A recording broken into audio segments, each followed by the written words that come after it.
What's going on, everybody? Vince Goodrum here. It is Thursday, midnight, 12:30 in the morning.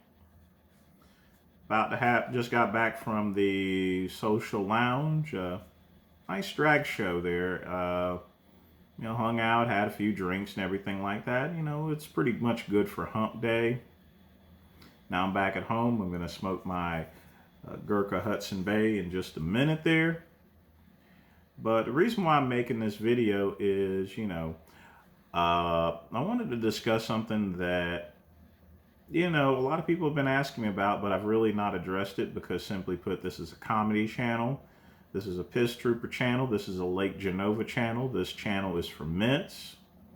I like ridiculing and making fun of idiots and jackasses, such as Blaha, Vegan Gains, Frank Tufano and everything like that.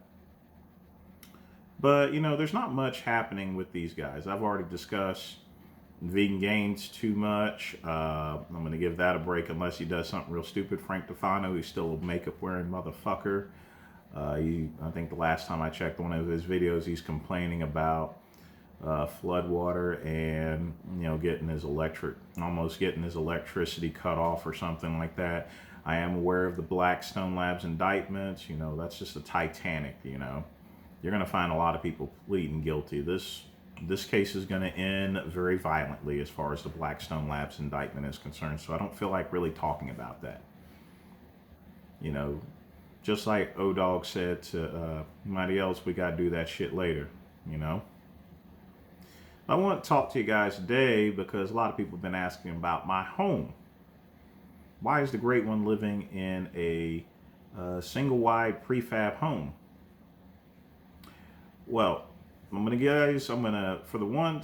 give you guys a little bit of financial advice, okay?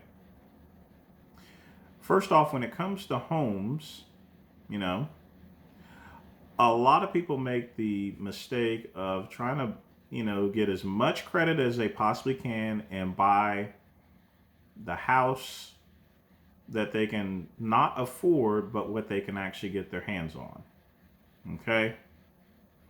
They'll max out loans, and then even when they get the home, they'll put in $50,000 to $100,000 in upgrades.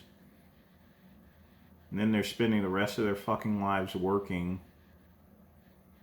There's some of them, if you go in any grocery store or other locations, you'll see always a 70 or 80-year-old person up there bagging groceries, or they're a greeter at Walmart. The reason being is because they're still paying off their homes, which they'll never do. And once they pass away, they can't pass it down to their kids. The bank will probably just seize it there. And here's the thing, people. A lot of people make the same mistake. Bank gives them a high amount that they could spend money on, $200,000, $300,000. And they just basically go shopping with money that they do not have, period. Now, if you have a big family and you have a need for a home, that's perfectly fine. That's your business. It's your money. You're free to do what you want to do with it. Here's the thing about me, however. I am just one man, okay?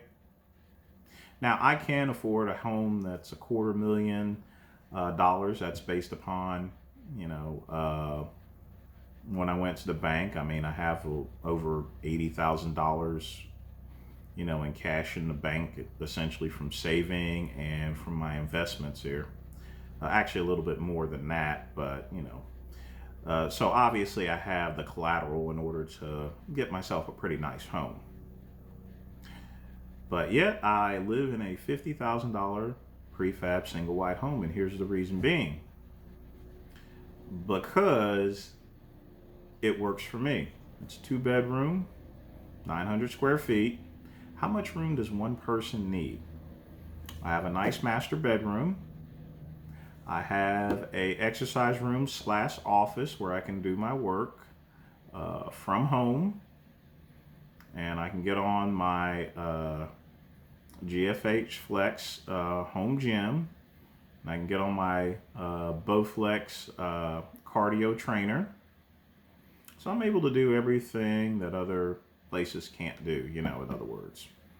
I'm able to do everything and anything as if I had purchased a 2-bedroom house. Okay? And these are houses there, They call them mobile homes, but there's nothing mobile about it. It's not fucking going anywhere. 90% of mobile homes, once they're put there, they're going to stay there, period. Mine's going to stay right where it is, unless otherwise. But even with that, it would run about $3,000 for me to move it. No big deal or anything like that. And part of the reason why I bought it is because I wanted to have what's called economic flexibility,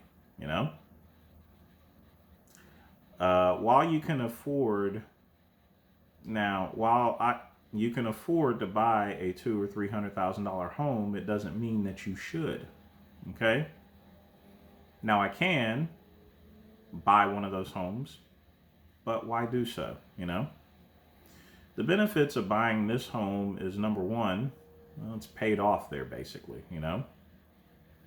Number two, I'm free to invest in other things. I have other properties that I've invested in, land, stuff out in Texas and everything like that. But the best thing about it is it gives me spending flexibility. You know what I mean?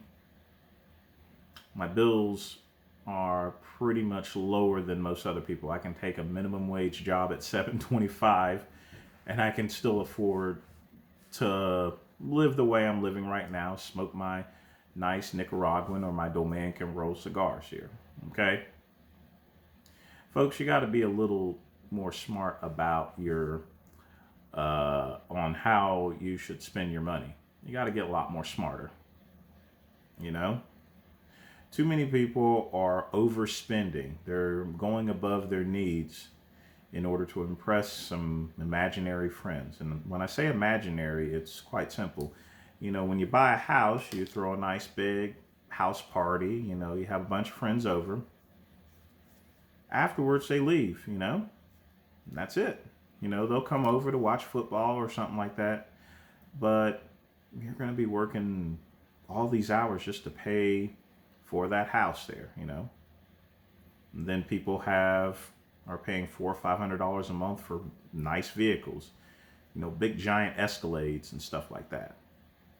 The great one doesn't fall for that. My cars are paid for. My Cadillac is paid for. My Mercedes is paid for. I have never had a brand new car ever in my life here. Ever.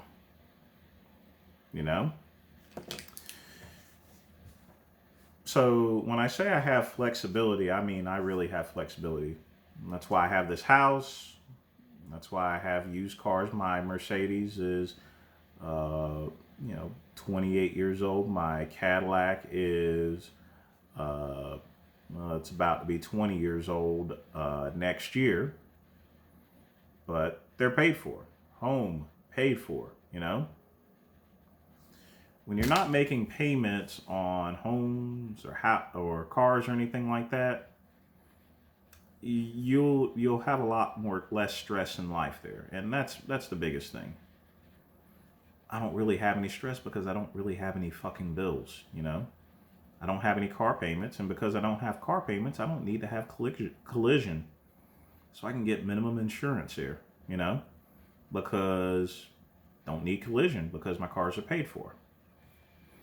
So I save a bunch of money there for 2 cars, house payments.